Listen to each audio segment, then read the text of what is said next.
Hi guys, आज के इस वीडियो में आपका स्वागत है। पिछले लेक्चर में हमने दर्पण सूत्र के बारे में पढ़ा था। दर्पण सूत्र क्या होता है? देखो, मैंने बताया था, एक बार फिर रिपीट कर देता हूं मैं। दर्पण की फोकस दूरी, प्रतिबिंब दूरी और बिंब दूरी के मध्य संबंध दर्शाने वाले सूत्र को अपन दर्पण सूत्र कहते हैं, जो 1/f is equals to 1/f is equals to 1/v minus 1 plus 1/u होता है। ठीक है, ये था अपना दर्पण सूत्र। इस दर्पण सूत्र का जनरेशन हमने किया था अवतल दर्पण के लिए। अवतल दर्पण के लिए दर्पण सूत्र हमने कैलकुलेट कर लिया था पिछले 5th लेक्चर में, और इस लेक्चर में अपन पढ़ रहे हैं उत्तल दर्पण के लिए दर्पण सूत्र। ठीक है, उत्तल दर्पण के लिए दर्पण सूत्र। तो उत्तल दर्पण हमने लिया एक, ये यहां पर है, मान लो ये मैं एक बार फिर बना दूंगा। ये जो दर्पण है वो है उत्तल। मैंने इस साइड में पॉलिश कर दी इसके, तो ये हो गया अपना उत्तल दर्पण। कौन सा हो गया? उत्तल। ठीक है, यहां इसका ध्रुव है P। इस दर्पण के सामने मैंने बिंब रख दिया है। ये जो किरण चित्र बना रहे हैं ये भी हम पहले बना चुके हैं। दर्पण द्वारा प्रतिबिंब का निर्माण किया था। तो उत्तल दर्पण में दो स्थितियां की थी हमने। एक तो अनंत पर बिंब लिया था, एक लिया था दर्पण के सामने। जो दर्पण के सामने बिंब लिया था वो वाली स्थिति है, वो का वो डायग्राम दोबारा बनेगा। ठीक है, तो मैं यहाँ बिंब रख रहा हूं दर्पण के सामने। इससे मुख्य अक्ष के समांतर एक किरण लूंगा, मुख्य अक्ष के समांतर। ये परावर्तन के बाद मुख्य फोकस से गुजरती हुई प्रतीत होगी। देखो, इधर चली जाएगी, लेकिन इसको जब पीछे बढ़ाएंगे तो ये मुख्य फोकस से निकलती हुई या गुजरती हुई प्रतीत होगी। ठीक है, एकदम सही बना देता हूं मैं इसको। ठीक है, एक अन्य किरण जो वक्रता केंद्र के सामने आएगी। देखो, वक्रता केंद्र के सामने, वक्रता केंद्र के सामने आएगी ये किरण। देखो, इसके सामने आएगी, आगे तो आ नहीं सकती। यहीं से परावर्तित होकर इसी पथ पर वापस लौट जाएगी, इसी पथ पर वापस आ जाएगी। इसको अपन पीछे बढ़ाएं। देखो, ऐसे वक्रता केंद्र C के सामने आ रही है। ठीक है, तो वक्रता केंद्र C के सामने जो रे आई, किरण आई, वो इसी पथ पर वापस लौट गई। परावर्तन के पश्चात अपने पथ पर, जिस पथ पे आई थी, यहीं से, यही दर्पण है, यहाँ परावर्तन हो गया इसका, और यहीं से ये वापस लौट गई। अब परावर्तन के बाद ये वाली किरण तो इधर जा रही है, ये इधर जा रही है, तो ये दोनों इधर फैल रही हैं, तो इधर तो एक दूसरे को क्रॉस करेंगे नहीं। तो एक दूसरे को क्रॉस करेंगे, इनको पीछे बढ़ाएंगे तब। तो देखो, इधर पीछे बढ़ाएं तो यहाँ पर एक दूसरे को ये क्रॉस कर रही हैं, तो यहाँ आपको प्रतिबिंब मिलेगा। ठीक है, ये प्रतिबिंब मिलेगा। इस बिंब को अपन AB नाम दें तो ये हो जाएगा A डैश B डैश। ठीक है, ये जो M बिंदु है, यहाँ जिस बिंदु पर किरण आपतित होती है, यहाँ M बिंदु है। इस M से लेकर हम D तक, M से D तक अभिलंब, लंब डाल देते हैं यहाँ मुख्य अक्ष पर। बिंदु M से मुख्य अक्ष पर लंब डालेंगे, क्योंकि थोड़ी देर में हम यहाँ ट्रायंगल लेंगे। जैसे MPB ले, MPB डैश लेंगे, या फिर MPF लेंगे, तो उसमें ये थोड़ा सा वक्राकार पार्ट आएगा। तो इसको सीधा बनाने के लिए मैंने लंब डाल दिया है। ठीक है, ये डायग्राम है। ये बिंब दूरी थी, तो इसको अपन लिख देंगे U। प्रतिबिंब तक की दूरी V, फोकस तक की दूरी स्मॉल f, फोकस दूरी, और वक्रता केंद्र C तक की दूरी वक्रता त्रिज्या R। ये सब दूरियां। ठीक है, इसमें ये जो U है ध्रुव से पीछे है, तो ये तो नेगेटिव होगी, बाकी की सभी दूरियां होंगी पॉजिटिव। जो चिन्ह परिपाटी ये कहती है कि ये जो ध्रुव है, ध्रुव से अपन दूरियां मापेंगे, तो इसके आगे की दूरियां धनात्मक होंगी, पीछे की दूरियां ऋणात्मक होंगी। ठीक है, ये जो डायग्राम है ये आप बना सकते हो। इसका आपको जूम करके दिखा देता हूं मैं, अच्छे से आप क्लियरली बना सकते हो इसको।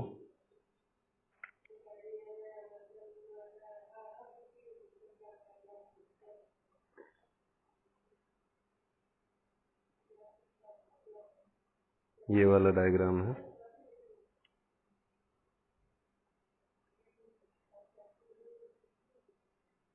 ठीक है, ये डायग्राम जो आपको बनाना है बुक में भी मिल जाएगा आपको। ठीक है, और पहले भी हम इसको बना चुके हैं। इसमें जो दर्पण द्वारा प्रतिबिंब का निर्माण पढ़ा था हमने इससे पहले, उसमें उत्तल दर्पण द्वारा प्रतिबिंब निर्माण का सेकंड चित्र है। ठीक है, अब मैं आगे की प्रोसेसिंग बता देता हूँ इसकी कैसे होगी। देखो, अब हम इसकी थ्योरी लिखेंगे। क्या लिखेंगे? थ्योरी। थ्योरी जो है उसमें क्या आएगा, जो किरण हमने ली हैं उन दोनों किरणों का डिस्कस आएगा, बस और कुछ नहीं है। दोनों किरणों का डिस्कस आएगा। ठीक है, दो किरणें कौन कौन सी ली हैं? एक तो ये मुख्य अक्ष के समांतर, एक वक्रता केंद्र सी से गुजरने वाली। तो दोनों का डिस्कस करेंगे अपन। थ्योरी में क्या लिखेंगे? देखो, डायग्राम के बाद आपको क्या लिखनी है? थ्योरी। थ्योरी में क्या आएगा कि बिंब से मुख्य अक्ष के समांतर आपतित प्रकाश की किरण परावर्तन के पश्चात मुख्य फोकस से गुजरती हुई प्रतीत होती है। जो अवतल दर्पण था पीछे हमने पढ़ा है, उसमें तो गुजरती है और इसमें गुजरती हुई प्रतीत होती है। इतना सा फर्क है इस लाइन में। तो दूसरी लाइन देखो, एक किरण तो ये हो गई मुख्य अक्ष के समांतर आपतित प्रकाश की किरण परावर्तन के पश्चात मुख्य फोकस से गुजरती हुई प्रतीत होती है। एक अन्य किरण जो वक्रता केंद्र के अन्य किरण जो वक्रता केंद्र के सामने आपतित होती है। देखो, वक्रता केंद्र के सामने आती है यहाँ। ठीक है, इससे आगे नहीं होगी, यहाँ परावर्तित होकर वापस आ जाएगी। ये डॉटेड मैंने इसकी संभावित स्थिति दर्शाई है। ठीक है, एक अन्य किरण जो वक्रता केंद्र सी की ओर आपतित होती है, परावर्तन के पश्चात पुनः उसी पथ पर लौट जाती है। ठीक है, परावर्तन के पश्चात ये दोनों किरणें जिस बिंदु पर प्रतिच्छेद करती हुई प्रतीत होती है। देखो, अवतल में तो प्रतिच्छेद करती हैं, इसमें करती हुई प्रतीत होती है। देखो, ये एक तो ये रे है, इसको अपन पीछे बढ़ाएं। एक इस रे को देखो इधर जा रही है, टकरा कर इसको पीछे बढ़ाएं तो दोनों यहाँ एक दूसरे को प्रतिच्छेद कर रही हैं।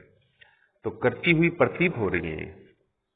पीछे बढ़ाने पर क्रॉस किया है, इसका मतलब इसको अपन लिख सकते हैं कि प्रतिच्छेद करती हुई प्रतीत होती है। ठीक है, तो ये आपकी थ्योरी रहेगी। एक बार फिर मैं बोल के बता देता हूं।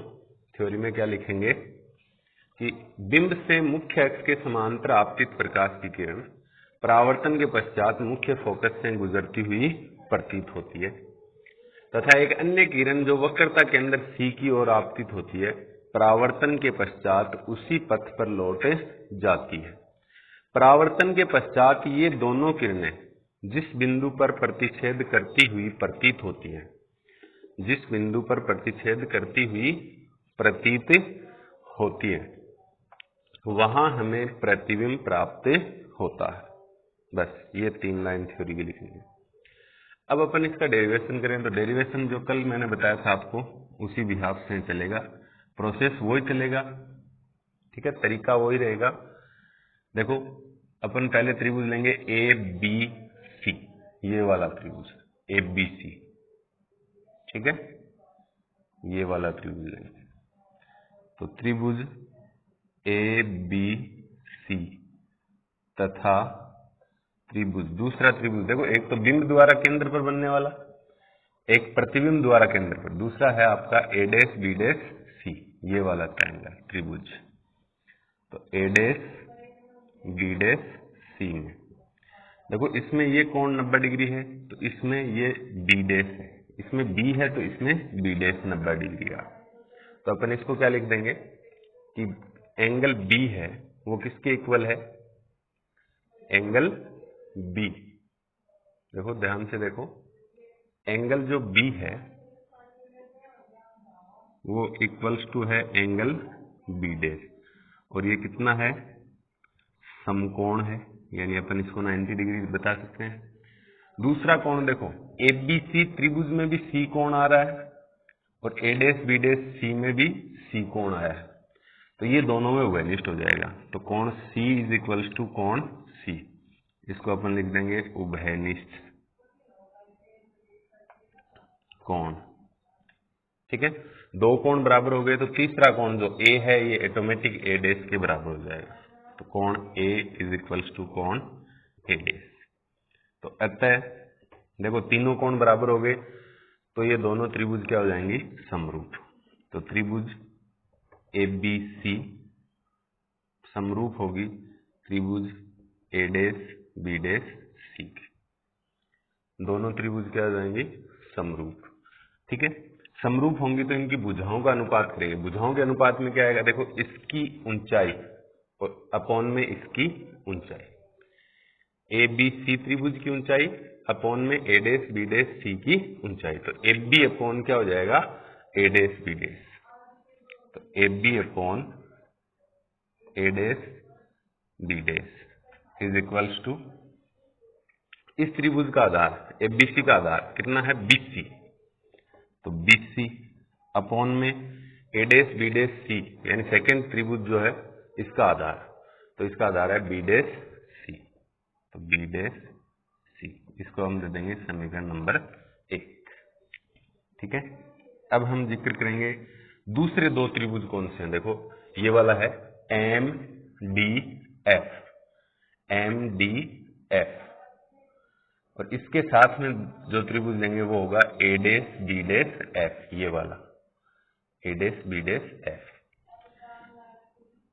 तो इसी प्रकार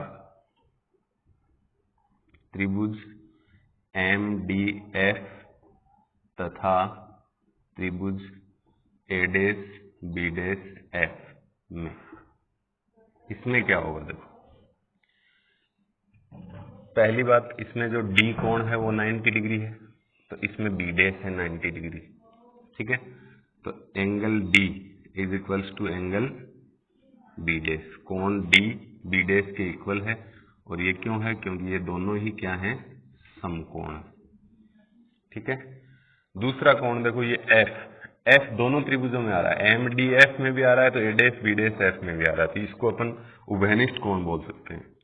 तो कोण F इज इक्वल्स टू कोण F, ये उभयनिष्ठ कोण। ठीक है, अब दो कोण बराबर हो गए इन दोनों त्रिभुजों के, तो तीसरा कोण M है वो किसके इक्वल होगा, ए डैश के। तो कोण M इज इक्वल्स टू कोण ए डैश। अब तीनों कोण बराबर हो गए, मतलब ये त्रिभुज क्या हो गए, समरूप। तो इन दोनों को समरूप कर देंगे। तो अतः त्रिभुज एम डी एफ समरूप होगा त्रिभुज A dash B dash F के। ठीक है, दोनों समरूप होंगे, समरूप होंगे तो इनकी भुजाओं का अनुपात करें तो इस बड़े वाले त्रिभुज का की हाइट, बड़े वाले त्रिभुज की हाइट कितनी है, एम डी अपॉन में इसकी height A dash B dash. तो M D upon A dash B dash is equals to बड़े वाले त्रिभुज का बेस डी सी, डी से सी अपॉन छोटे वाले का, सॉरी डी सी नहीं, बड़े वाले का ये है अपना त्रिभुज है एम डी एफ, तो डी एफ होगा, तो डी से एफ। ठीक है, और छोटे वाले का आधार बी डैश एफ, तो बी डैश एफ। ठीक है, इसको मैं समीकरण 2 दे सकता हूं, लेकिन इसमें एम डी को अपन ए बी के इक्वल कर दें। एम डी देखो एम डी इक्वल्स टू कर दें ए बी, तो इन दोनों इक्वेशनों के LHS इक्वल हो सकते हैं। और एम डी ए बी के इक्वल है कि नहीं है वो देखेंगे पहले। तो देखो ए बी यहाँ है, एम डी यहाँ है, ये मुख्य अक्ष थी, मुख्य अक्ष के पैरेलल किरण ली थी हमने। ठीक है, ये जो रे थी ये पैरेलल थी, तो मुख्य अक्ष के पैरेलल है तो दोनों बीच का गैप बराबर रहेगा, दोनों साइड का ए बी और एम डी दोनों क्या होंगे, इक्वल। तो ये बात अपनी सही है।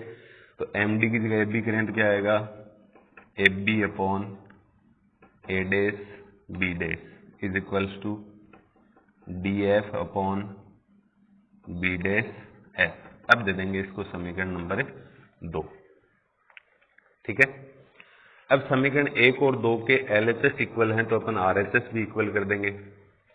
तो लिखेंगे अपन समीकरण 1 व 2 से एक और 2 से RHS में इक्वल कर रहा हूँ, ये हो जाएगा BC upon B dash C is equals to DF upon B dash F। इसको मैंने दे दिया समीकरण नंबर 3। अब इसमें चिन्ह परिपाटी लगाएंगे। ये जो भी दूरियां है ना BC, B dash C, DF, B dash F, सब चिन्ह परिपाटी से निकालेंगे। तो चिन्ह परिपाटी से, चिन्ह परिपाटी से अपन BC निकालेंगे। BC दूरी कितनी होगी, देखो B यहाँ है, C यहाँ, इन दोनों पॉइंटों के बीच की दूरी। तो B से C, देखो नियम क्या कहता है, चिन्ह परिपाटी कहती है सभी दूरियां ध्रुव से होनी चाहिए। तो P से मेजरमेंट करेंगे तो B से C को क्या लिख सकते हैं, PB प्लस PC, दोनों साइड की दूरी ऐड करेंगे तो PB प्लस से PC, ये हो जाएगा PB प्लस से PC। अब देखो PB, P से B इधर की दूरी है तो ये तो माइनस की होगी, बाकी सब आगे के हैं तो प्लस की, तो इसको तो माइनस U लिख देंगे, प्लस PC, P से लेके C तक की दूरी है R, ये आगे की ओर है तो प्लस की रहेगी, तो ये हो जाएगा R। दूसरी दूरी अपनी है B dash C, B dash C, ये वाली दूरी B डैश से लेकर C तक। तो B डैश से C अपने पास कोई फिक्स दूरी तो है नहीं, तो इसको अपन क्या करें, P से C तक की पूरी दूरी ले लें, उसमें से P से B डैश ये वाली लेस कर दें तो ये बच जाएगी B डैश C। तो इसको लिख दें PC माइनस PB डैश, तो ये हो जाएगी PC माइनस PB डैश। तो PC दूरी है R, P से लेके C तक, देखो P से लेके C तक दूरी R है, P से B डैश तक है B, तो माइनस B। थर्ड है अपनी DF, तो D पॉइंट तो हमने लिया था इसको सीधा त्रिभुज बनाने के लिए, वक्राकार भाग था इसको हटाने के लिए, बाकी D पॉइंट अपने पास है नहीं, ये P की जगह ही मान सकते हैं इसको, तो P से B डैश लिख सकते हैं इसको, तो ये होगी PB डैश और इसका मान होगा V। और लास्ट दूरी है अपनी B डैश F, ठीक है। तो B डैश F में क्या होगा, ये वाली दूरी है देखो B डैश F, इन दोनों पॉइंटों के बीच की दूरी। तो इसको क्या लिखें, P से F तक ले लें और इसमें से P से B डैश लेस कर दें तो ये बच जाएगा, तो PF minus PB dash, PF minus PB dash, ठीक है। P से F तक की दूरी है स्मॉल f, फोकस दूरी small f, minus PB dash, P से B डैश है V, तो V। इन चारों दूरियों के मान आ गए, ये सब समीकरण 3 में रख देंगे। तो समीकरण 3 से क्या मिलेगा आपको, BC की जगह ये लिख दूं मैं minus U plus R upon B dash C की जगह R minus V is equals to DF की जगह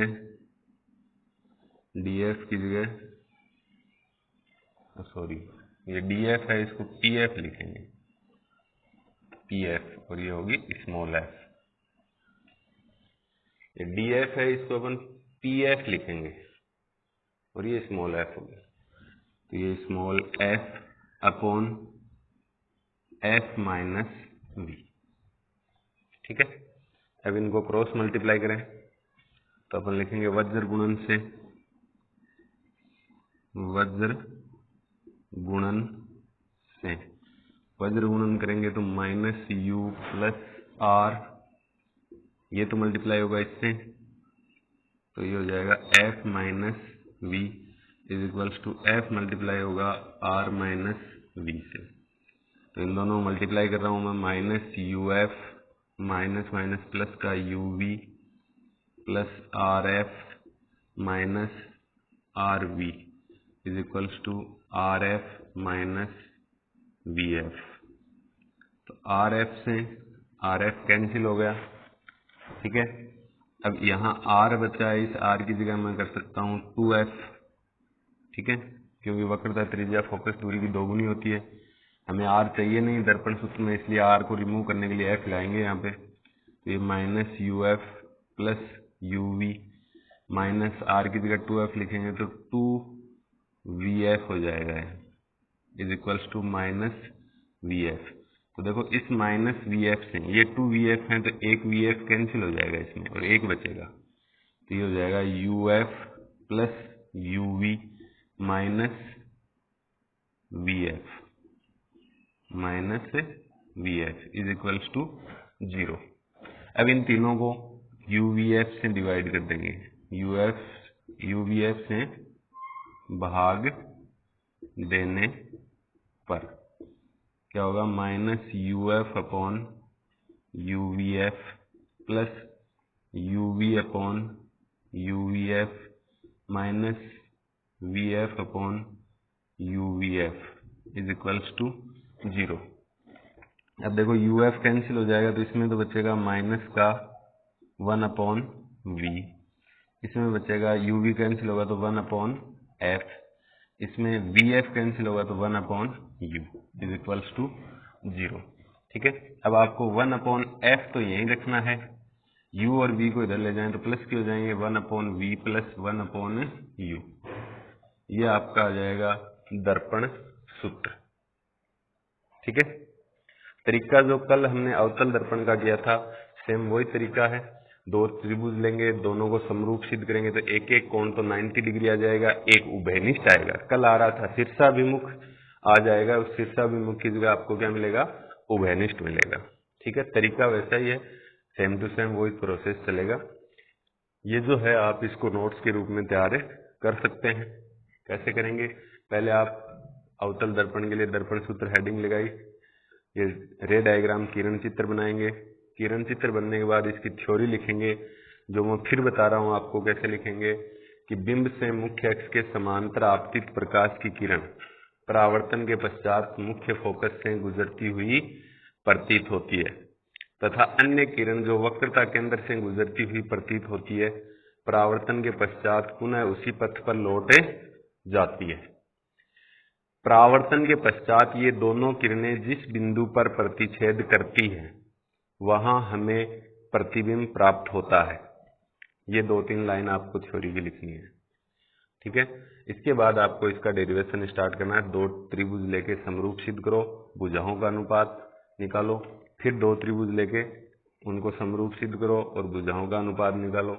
इन दोनों समीकरणों का LHS इक्वल करके RHS इक्वल करो और चिन्ह परिपाटी यूज में लो। चिन्ह परिपाटी यूज में लेकर इसकी वैल्यू रखी समीकरण 3 में और वज्र गुणा कर दो। वज्र गुणा में जो कट रहा है वो कट जाएगा, एक r होगा, r की जगह आप क्या करोगे 2f। ठीक है, तो ये लास्ट में ये इक्वेशन बनेगी, इसको uvf से डिवाइड कर देंगे तो आपका रिजल्ट मिल जाएगा जो अपना दर्पण सूत्र है। ठीक है, आज के इस वीडियो में इतना ही, धन्यवाद। ये जो नोट्स हैं आप देख सकते हैं एक बार फिर से। ठीक है।